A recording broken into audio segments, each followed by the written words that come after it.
Boa tarde. Nós vamos conversar um pouco sobre sucesso, liderança, administração de conflitos, tudo que for necessário para que você cresça como pessoa e como profissional. Se houver uma quantidade razoável de questões que você apresente, e você e seus colegas que enviem para o nosso chat, aí eu vou, em vez de ficar falando em formato de monólogo, eu prefiro o diálogo. Então, havendo perguntas, eu interrompo o que eu estou falando e nós vamos para as respostas às questões que você e os seus colegas puserem. O mais importante de tudo é nós pensarmos para que nós estamos aqui, para que nós estamos na Terra e para que nós estamos na nossa profissão, seja ela qual for. O mais importante de tudo não é ganhar dinheiro. Ganhar dinheiro é uma consequência. Dinheiro é muito bom, não tenho nada contra, e eu quero que você ganhe. Quero que você ganhe bem. Não quero que você fique milionário.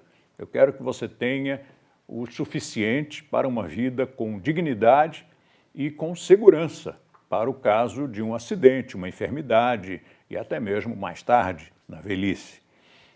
Para que você tenha tudo isso, o fundamental não é perseguir o dinheiro. O fundamental é perseguir a excelência. E a excelência passa por uma porção de canais. Um deles é a ética, o outro é a honestidade. São irmãs gêmeas. Além disso, é preciso saber para que você está jogando.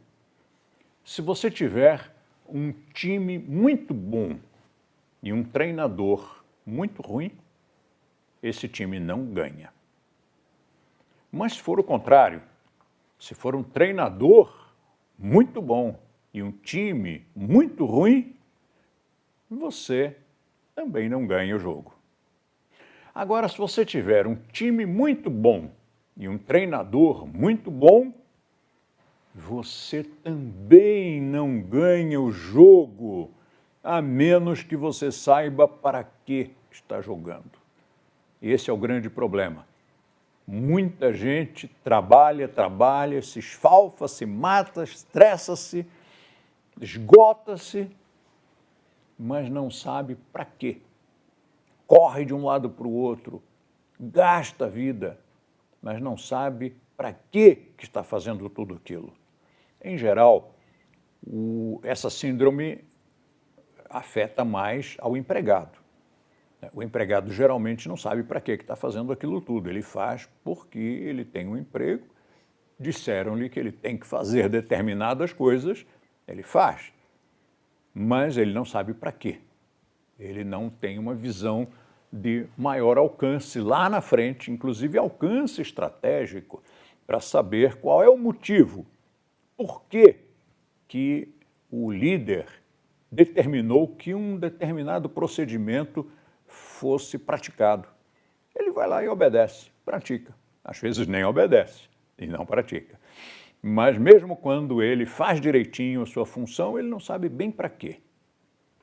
Falha dos dois lados, né? Falha um pouco do líder que não soube treinar, não soube explicar, não soube transmitir a importância e o motivo daquelas atitudes, daqueles procedimentos. Mas do outro lado também é um pouco acomodação, porque o sistema de emprego, o sistema patrão-empregado, é um sistema obsoleto, é um sistema vicioso que induz o empregado a não progredir.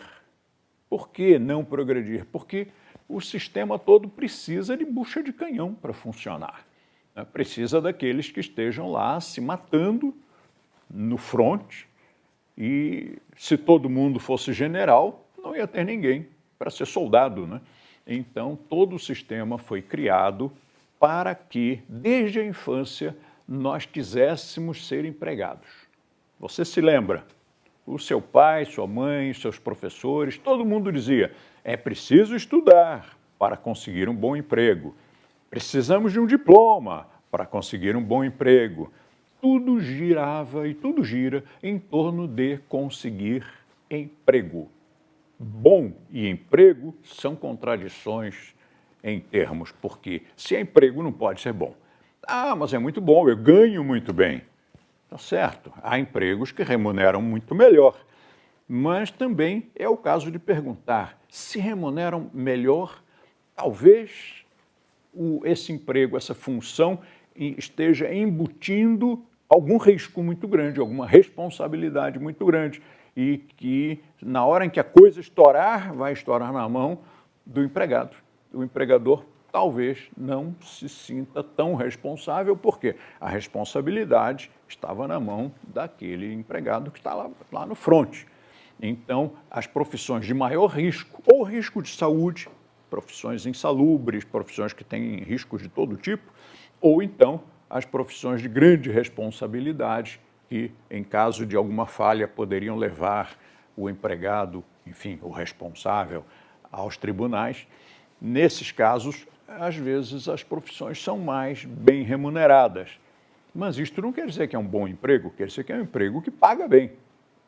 A maioria não paga bem.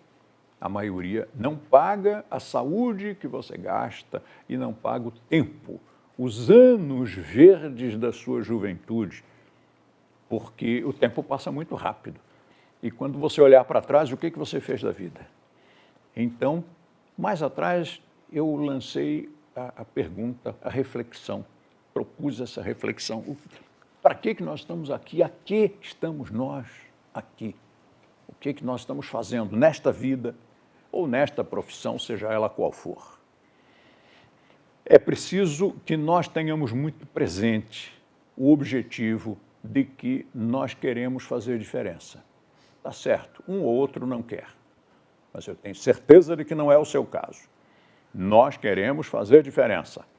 Nós queremos que a nossa presença no mundo e a nossa atuação na nossa profissão contribuam para melhorar as pessoas, para melhorar o mundo, para melhorar a sociedade. E nós todos vamos nos sentir muito felizes, muito orgulhosos, no sentido positivo dessa palavra, quando chegarmos a uma idade mais avançada, digamos 60, 70 anos de idade, e possamos olhar para trás com satisfação, sem peso na consciência, com uma sensação de leveza e até de orgulho de saber que nós, durante uma vida de trabalho de 40 anos de profissão, 30, 40, 50 anos de profissão, nós só fizemos o bem. Nós trabalhamos com honestidade, com ética e nós plantamos sementinhas para melhorar o mundo. Isto não tem preço.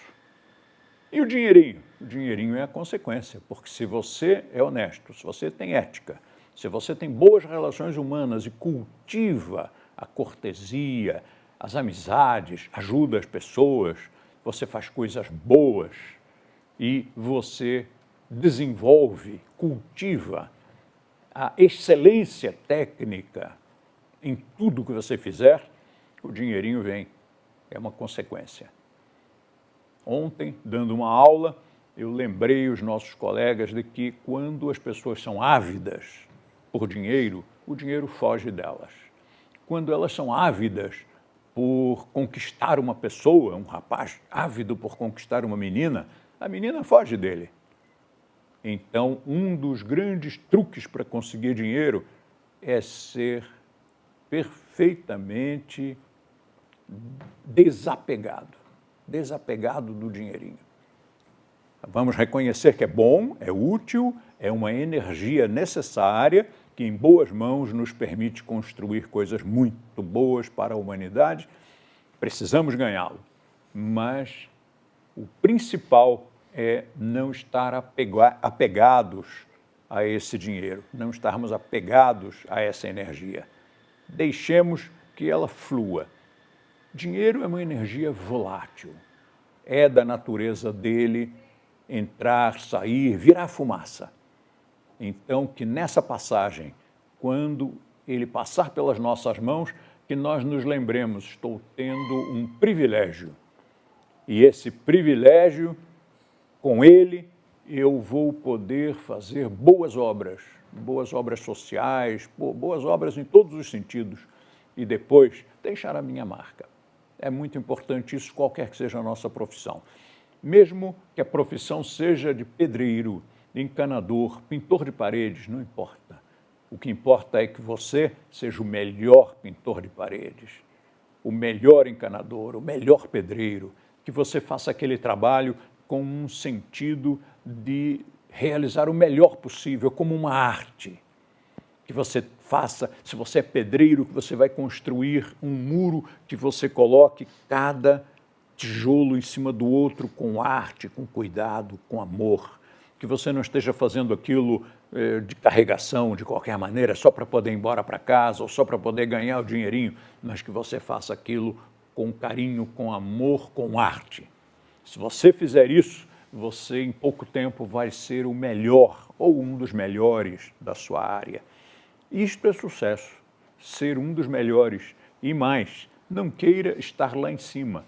O mais importante não é estar em cima ou estar embaixo, o mais importante é a sensação de estar subindo e evitar a sensação de estar descendo. Quando nós passamos por um treinamento como este, nós recebemos muitas instruções, ficamos com a faca e o queijo na mão. Mas algumas pessoas não usam. Agarram todas aquelas informações como se fosse um passatempo, como se fosse um entretenimento. Vou fazer um curso agora disto, agora eu vou fazer um curso daquilo, agora eu vou fazer um webinário, agora eu vou fazer uma mentoria, agora eu vou assistir a uma palestra. E vira como se fosse um passatempo, como se fosse um esporte. Mas o que essa pessoa está fazendo com essas informações preciosas? Tanta gente deu informações úteis, gente que venceu, gente que é bem-sucedida, e deram dicas, deram pérolas. E aí a pessoa ouve tudo aquilo e diz, que maravilha, é mesmo, olha só. Tá, mas e na sua vida? Você aplicou aquilo? Ou ouvir palestras, assistir webinários foi apenas uma maneira de você passar o tempo e também, de uma maneira ou de outra, atenuar o peso na consciência, porque aí você vai dizer, olha, eu não venci na vida, mas não é culpa minha, porque eu fiz cursos, eu fiz mentorias, eu fiz tudo. Não, não é bem assim. É preciso pôr a mão na massa. Não adianta ficarmos na teoria só escutando. Então, tudo que você receber de informações, você tem que transformar aquilo em matéria, tem que transformar aquilo em ação, tem que transformar aquilo em ação efetiva. Se não houver ação efetiva, não adianta todo o conhecimento do mundo, porque ele não vai fazer milagre. Quais as formas ou melhores maneiras para um líder convencer ou influenciar a sua equipe? O líder não deve convencer, e nem o líder e nem ninguém. Nós não devemos convencer ou tentar convencer as pessoas, porque tentar convencer é doutrinação. Uma pessoa que se deixe doutrinar é uma pessoa com a qual você não pode contar 100%, você não pode confiar 100%, porque assim como ela foi manipulada por você, ela vai ser manipulada por outra pessoa e vai mudar de opinião. Influenciar, sim, de uma certa forma nós influenciamos todo mundo, não precisamos nem ser líderes. Qualquer pessoa, pelo simples fato de existir, a maneira como cumprimenta, como sorri, como olha, como fala, ela já está influenciando. Agora, como é que nós vamos fazer, e me parece que o cerne da sua questão é essa, como é que nós vamos fazer se estivermos numa postura, numa posição de liderança, para que aquele corpo de liderados, que é a nossa equipe, compre a ideia, brigue por nós, morra pela ideia. Então, a primeira coisa é que você tem que estar apaixonado pela ideia. Você tem que acreditar, mas acreditar profundamente naquilo que você está dizendo.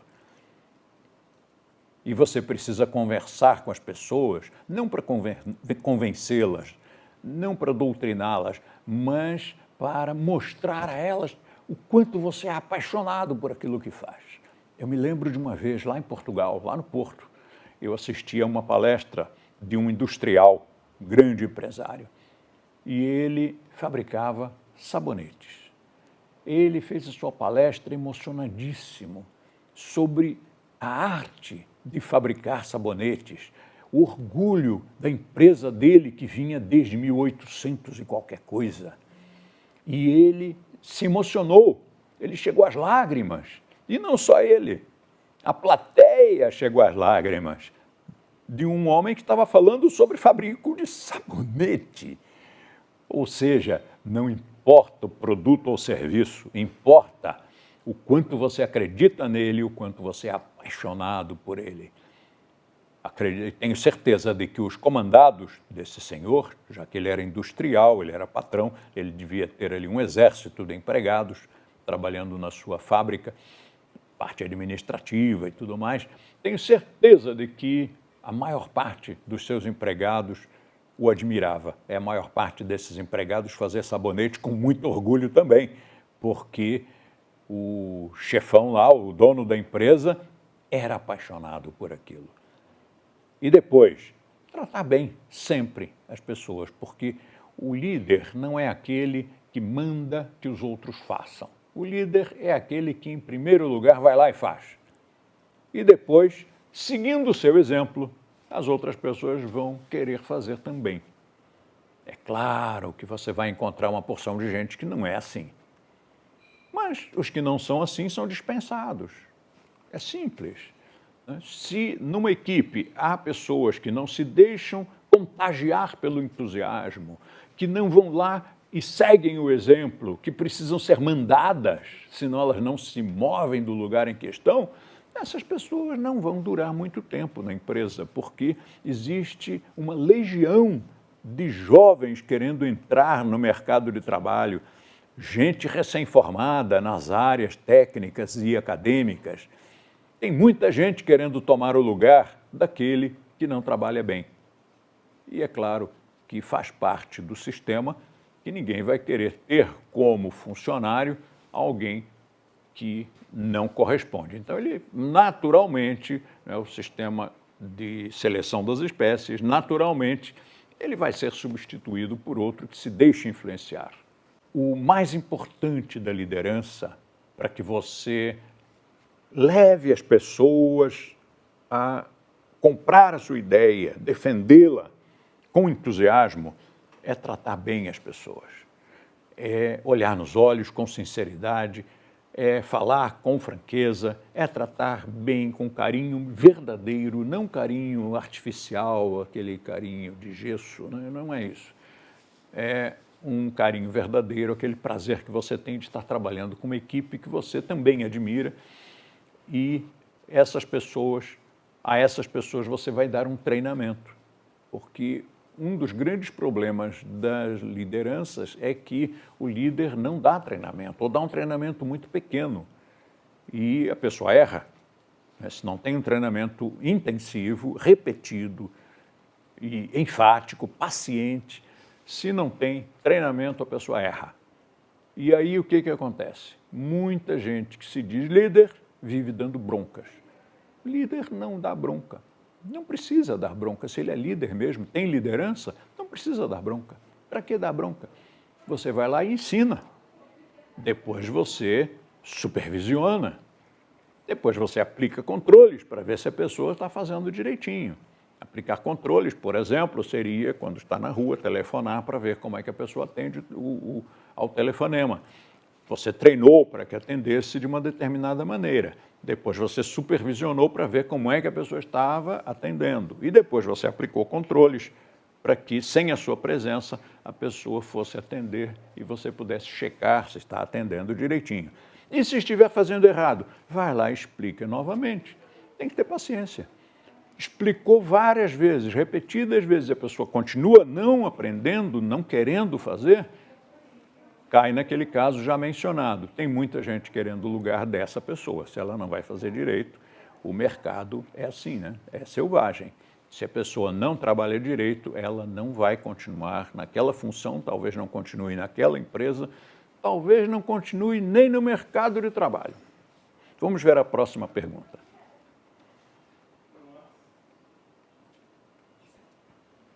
Como lidar com as derrotas, quando tudo que fazemos, mesmo tendo feito muito, ainda não dá certo?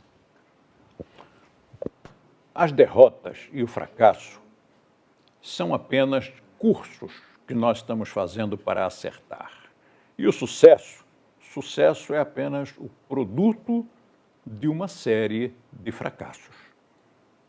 Quando você diz, deu certo, consegui, você aplicou ali apenas um somatório de experiências chamadas fracasso. Você errou uma vez, errou duas, tentou para cá, não deu, tentou para lá, não deu, bateu cabeça na parede aqui, soco em ponta de faca, acolá, e até que você uma hora descobre o caminho.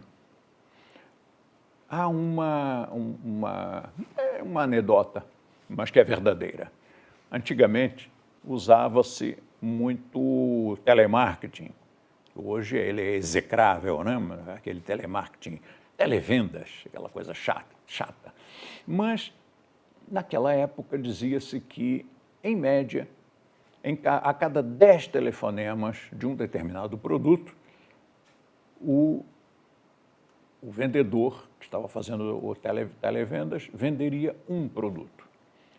Claro que cada produto tinha lá sua estatística. Então, para alguns produtos, cada 5 telefonemas, uma venda. Outros, cada 10, uma venda. Outros, cada 20, uma venda. E a história é de um produto em que a cada 10 telefonemas faria uma venda. E era uma venda boa, era um produto caro. E então, primeiro telefonema, e a pessoa diz, não, obrigado, não estou interessado. Ele desliga o telefone e diz, o produto, vamos supor, o produto custava R$1 milhão. E ele ganharia uma comissão boa, uma comissão, vamos supor, de uns R$10 mil. Então, ele desliga o telefone da primeira pessoa que recusou comprar e diz, ganhei R$1.000. Liga para o segundo diz, deixe de ser desagradável, vá trabalhar numa profissão útil. Ele desliga o telefone e diz, ganhei mais R$1.000, já são R$2.000. Terceira tentativa, não quero, não seja desagradável. Muito bem, ganhei R$3.000. Porque ele sabia que aos 10 telefonemas, quando completasse 10 telefonemas, a probabilidade é de que tivesse feito uma venda cuja comissão fosse de R$10.000. Então, o fracasso ele não pode ser visto como uma derrota. É assim, para cá não deu certo, beleza, vamos tentar para lá. Os grandes fracassos, aqueles que nos custaram muito caro, nós temos que interpretar como cursos caros. Eu fiz um curso caríssimo. Então, não foi um prejuízo? Não, não foi um prejuízo. Por quê? Isto me permitiu saber que não é por aqui. Não é neste caminho, não é nesta direção. Eu me lembro quando eu comecei na minha carreira, eu era garotão, né? Tinha menos de 20 anos de idade, eu não sabia mesmo para que lado atirar. Eu tentava e não dava certo. E no meio do processo, já não dando certo, em vez de cair prostrado e desistir e dizer eu sou mesmo um fracassado, isto não vai dar certo nunca. Em vez disso, já me brotava espontaneamente outra ideia, que era fruto da experiência malograda daquela primeira tentativa. No meio da segunda, que também não dava certo, já brotava uma outra. E assim sucessivamente. Não foram 10, não. Foram dezenas de tentativas, cada uma mais aprimorada, cada uma sem as falhas da tentativa anterior, do projeto anterior, até que, num determinado momento, descobri, é por aqui, funcionou, deu certo, então ótimo, vamos guardar com carinho o resultado desta experiência que deu certo. Mas aquelas que não deram certo também são muito importantes, porque foram elas que me permitiram chegar aqui. Existem as pessoas que nós chamamos de vencedores e as pessoas que nós chamamos de perdedores. Os vencedores são aqueles que não se deixam abater. Os perdedores são aqueles que, ao mínimo fracasso, já desanimam, já se sentam e choram. Daí nós termos criado aquela frase que você conhece: aos que se sentam e choram e aos que se levantam e fazem. Esta frase me surgiu dando conselhos a uma empresária que tentava, não dava certo, ela se sentava e chorava, ficava sentada chorando. E eu disse isso a ela uma vez: olha, você não pode ficar sentada chorando, você tem que se levantar e fazer, porque o mundo é feito desses dois grupos, os que se sentam e choram, os que se levantam e fazem. Temos outra? E se o líder trabalhar com pessoas que não têm simpatia? A primeira palavra que você disse? E se o líder E se o líder trabalhar com pessoas que não têm simpatia? Com as quais ele não tem empatia? O melhor aí seria trocar a equipe, né? Senão é uma tortura para ambos os lados. Porque se ele trabalha com pessoas e não gosta dessas pessoas, não sente empatia, não sente comunicabilidade, a coisa não flui. E eles, por sua vez, também vão perceber, porque é impossível esconder os nossos sentimentos de uma maneira eficiente. Sempre vai transparecer numa microcontração facial, num olhar, num tom de voz, uma impaciência. É melhor que você monte outra equipe. E aí, mas é injusto, né? Porque essas pessoas precisam do emprego, precisam daquela colocação, elas precisam, mas as outras que você vai colocar no lugar delas também precisam. Então você está, de uma certa forma, beneficiando, dando oportunidade a um outro grupo. E este grupo, tente recolocá-lo. Você, provavelmente, sendo empreendedor, você conhece outros empreendedores. E você pode recomendar, você pode dizer: olha, eu tenho aqui um grupo de pessoas, ou uma ou duas, que trabalham para mim, e essas pessoas têm estas qualidades, e só que eu não queria mais trabalhar com essa equipe, eu estou renovando a minha equipe, então eu quero saber se eu não posso enviá-los para a sua empresa, se você não tem um lugar para eles aí. E seria muito bonito, você imagina, você não estaria demitindo uma pessoa, você estaria dizendo: eu consegui uma colocação para você. Inclusive, quem sabe, você poderia colocá-los numa posição melhor, ganhando mais. E depois trazer as outras para ocupar esse lugar e ter sua oportunidade. Trabalhar sem a empatia, sem a identificação, é muito difícil que o projeto dê certo ou que a empresa decole, é muito difícil. É preciso que todo mundo seja como que uma família, que haja entusiasmo, que as pessoas tenham prazer de dar bom dia, olhando nos olhos e sorrindo, que as pessoas gostem de se abraçar, de vez em quando comer todo mundo junto, né? Por que não o líder, junto com a sua equipe, sentar juntos à mesa para conversar, para bater papo, comer, né? Trocar experiências? E não pense o líder que com isso ele vai perder a autoridade, né? Mas eu não posso sentar junto com os comandados porque eu sou o líder. É besteira isso. Os grandes líderes, os grandes comandantes como Alexandre o Grande, sentavam-se junto com a soldadesca e ia comer a comida dos soldados ali, todo mundo junto dando risada.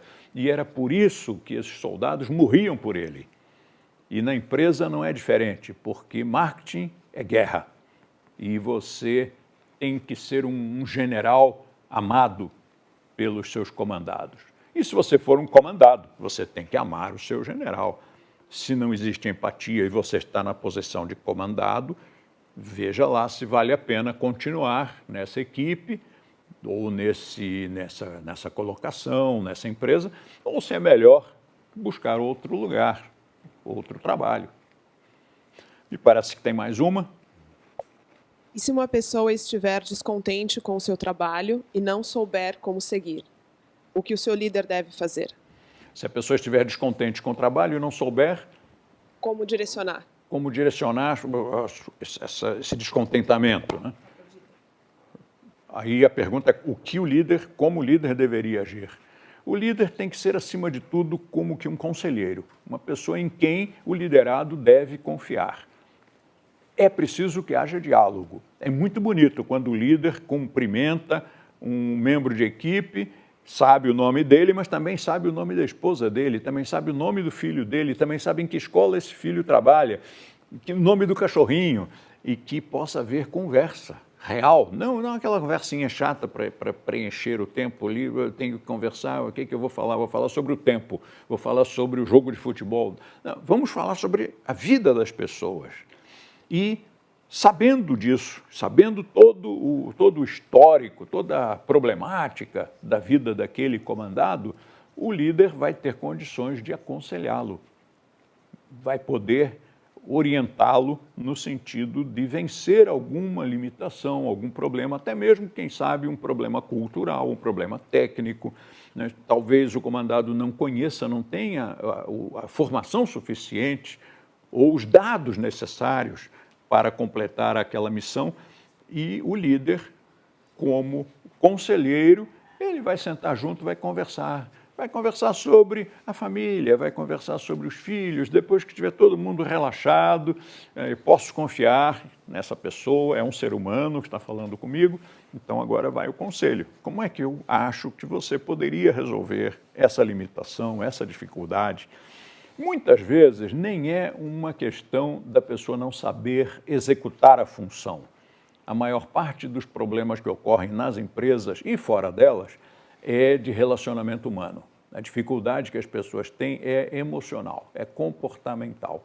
Então, se nós conseguirmos vencer essa barreira e tivermos um tipo de relacionamento mais carinhoso, verdadeiro, autêntico com as pessoas, nós já vencemos, nós já superamos a maior parte dos problemas de qualquer empresa, de qualquer trabalho, de qualquer esporte, de qualquer faculdade, de qualquer relacionamento afetivo, de qualquer relacionamento familiar.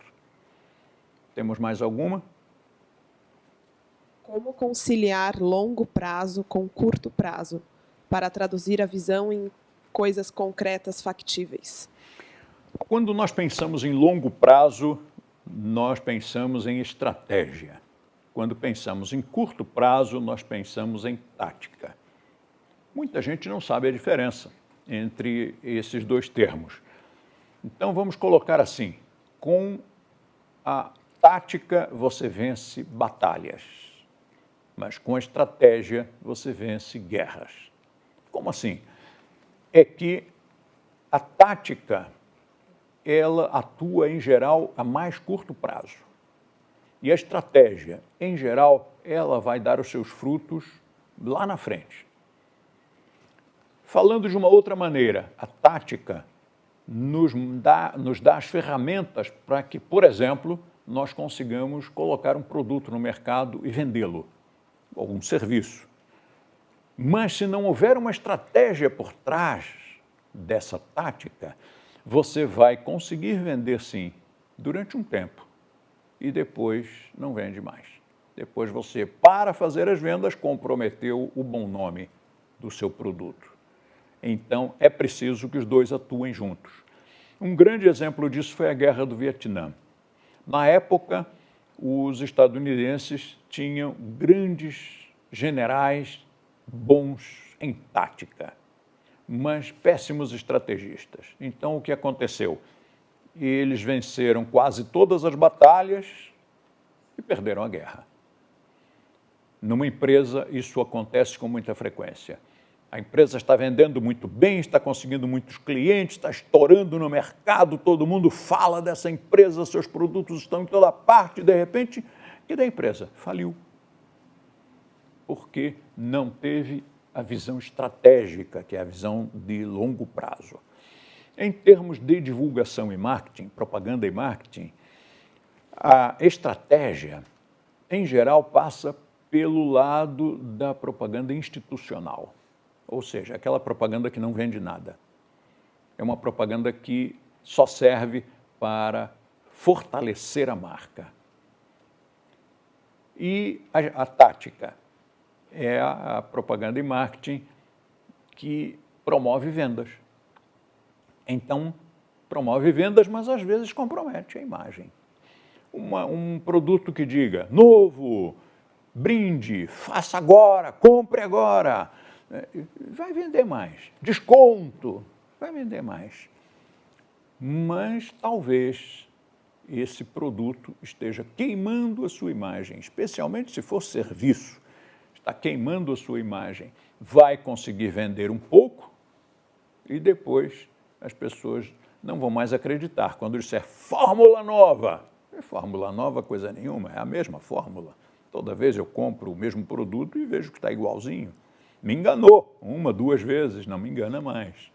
Né? Desconto. Não, como assim desconto? Se o cara está me dando um desconto, é porque era possível fazer esse preço. Então, ele está me enganando, está me manipulando com essa história de desconto. Na verdade, não é desconto nenhum, é o preço real do produto. Então, lembre-se disso, é preciso conciliar curto prazo com longo prazo, a tática com a estratégia. É preciso, sim, fazer algumas ações que promovam a chegada da sua clientela e que você consiga colocar o seu produto, mas que a estratégia, aquela que tem visão de longo prazo, proteja a sua marca para que a pessoa continue sendo seu cliente, continue defendendo a sua marca e que tenha orgulho de usá-la. Quantas vezes nós vemos pessoas que usam uma camiseta, uma t-shirt, ou uma bolsa, uma pasta, uma caneta, qualquer coisa com a marca, uma marca famosa qualquer. Ele pagou para levar aquele produto, mas ele tem orgulho que esse produto mostre para todo mundo que é daquela marca.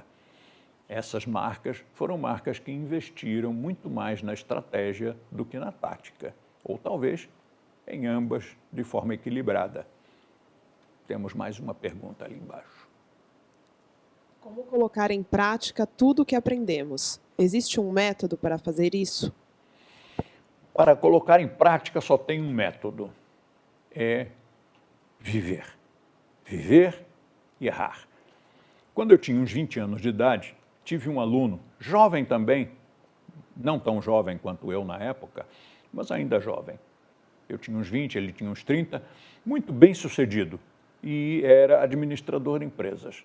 E como eu estava nos meus 20 e poucos anos, e não muito bem sucedido, você conhece a minha história, né? Comecei com uma certa dificuldade, eu colecionava erros. Hoje eu estou muito bem, obrigado, mas foi uma longa caminhada. Hoje eu quero compartilhar isso com você. E aí eu perguntei a esse meu aluno, disse, olha, eu não estou conseguindo administrar a minha empresa, o que você me recomenda? Que escola eu deveria cursar de administração? Porque eu não sei nada de administração e provavelmente essa é a minha falha, essa é a causa de eu não estar conseguindo vencer. E esse meu aluno disse, faculdade de administração, não, você não aprende nada lá. Tudo que eu aprendi, disse ele, em administração foi depois que eu saí da faculdade e entrei no mundo real. Aí eu comecei a aprender, porque a teoria é uma coisa e a prática é outra completamente diferente. Então, é um método muito doloroso, mas não existe milagre, né? Não existe almoço grátis. Você tem que errar. É a vida real que vai ensinar. O único método para você aprender mesmo é pondo a mão na massa. Como é que a gente aprende a fazer pão? É pondo a mão na massa. Só na teoria você não aprende. Você pode estudar todos os compêndios que ensinam a fazer pão. Se você não for lá e fizer 1, 2, 3, até dar certo, se você não puser a mão na massa, a coisa não vai se incorporar, né? Não vai penetrar em você. Em qualquer coisa é assim. Ninguém aprende dança por teoria, nem artes marciais na teoria. A teoria tem lá a sua utilidade, mas é uma utilidade limitada, porque é na prática mesmo que a gente vai conseguir aprender e vencer na vida. Agora que nós estamos no finzinho da nossa conversa, eu vou voltar ao início, quando eu disse que o importante é que, seja lá qual for a nossa profissão, que nós tenhamos a sensação de que estamos sendo úteis à sociedade, úteis à humanidade, úteis à natureza, ao meio ambiente. E eu vou contar a vocês sobre um filme que eu assisti na década de 60, um filme britânico. E o personagem principal chamava-se Oliver Reed. Oliver Reed foi aquele que fez o papel do treinador dos gladiadores no filme Gladiator. Era já um velhinho, e aliás ele morreu no meio da filmagem. Mas na década de 60 era um garotão. E o filme começa com ele andando pela rua, de terno e gravata, e com um machado daqueles de bombeiro no ombro. Enquanto apareciam os letreiros todos, ele só caminhando pelas ruas de Londres, caminhando, e finalmente o filme começa. Ele entrando num escritório, no prédio, entra na sala, depois descobrimos que era a sala dele, e ele agarra esse machado e destrói a mesa, e destrói todos os móveis, e destrói tudo dentro daquela sala. E aí vem a história. Ele era publicitário. E ele não aguentava mais vender mentiras. Ele não aguentava mais fazer propaganda de cigarro, fazer propaganda de bebida alcoólica, fazer propaganda de coisas que eram prejudiciais às pessoas. Ele se sentia um crápula fazendo aquilo. E como ele precisava do emprego, ele se violentou e trabalhou naquilo até um limite, até um momento em que deu ali uma ruptura emocional e ele entrou ali e destruiu tudo. Por que eu estou contando isso a você? Porque às vezes, quando nós estamos em início de carreira, às vezes nós aceitamos trabalhar em algumas coisas que não nos gratificam e até mesmo que nos violentem, porque, mas é uma boa profissão, é um bom emprego, isto vai dar dinheiro. Lê do engano, porque passados os primeiros tempos você começa a se sentir muito mal com aquilo. E, ao contrário, se você procurar, insistir, você vai encontrar uma profissão boa, uma carreira boa, um trabalho, um projeto que seja útil a todo mundo, do qual você vai se orgulhar. E pense em termos de longo prazo. Com que nome você quer construir no mercado? Você quer construir um nome de uma pessoa que trabalhou numa área que passava a perna em todo mundo para ganhar dinheiro, que prejudicava os outros, que fazia inimigos e que levava talvez algumas pessoas até ao suicídio? Ou você gostaria de ir construindo um nome bonito, um nome de um profissional que sempre ajudou os outros, que sempre trabalhou em coisas construtivas? Isso, a longo prazo, dá uma satisfação muito grande. Eu posso falar pela nossa profissão, eu passei muita dificuldade nos primeiros anos, em compensação, nestes últimos tantos anos, estas últimas décadas, eu tenho tido uma vida invejável. E depois, como foi que eu consegui isso? Consegui isso prejudicando os outros, sendo mesquinho. Hoje eu tenho uma grande satisfação, eu estou com 73 anos, ou seja, eu já estou na prorrogação do segundo tempo, né? E todos os dias e todos os minutos de vida que eu tenho, para mim, já são lucro. E eu posso hoje olhar para trás e dizer, como valeu a pena, como valeu a pena, como eu estou satisfeito, como eu sou feliz. Sou feliz por mim e sou feliz pelas outras pessoas a quem eu fiz feliz com o nosso trabalho, com a nossa profissão, com a nossa mensagem, com o nosso ideal. Hoje nós temos um exército de idealistas. Somos centenas de líderes, centenas de empreendedores e milhares de professantes desta filosofia de vida, de qualidade de vida, de alta performance, de reeducação comportamental, que é o The Rose Method. Obrigado por ter estado comigo durante este tempo. Foi curto, mas mais cedo ou mais tarde nós vamos ter a oportunidade de estar juntos outra vez. Um beijo para você e muito sucesso!